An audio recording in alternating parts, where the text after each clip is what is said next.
వరుసగా పండుగ సెలవులు రావడంతో శ్రీకాళహస్తీశ్వర దేవస్థాన ఆలయానికి భక్తులు పోటెత్తారు.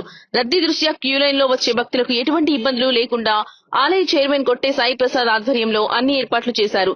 భక్తులకు క్యూ లైన్లలో వాటర్ అందించాలని అధికారులను చైర్మన్ ఆదేశించారు.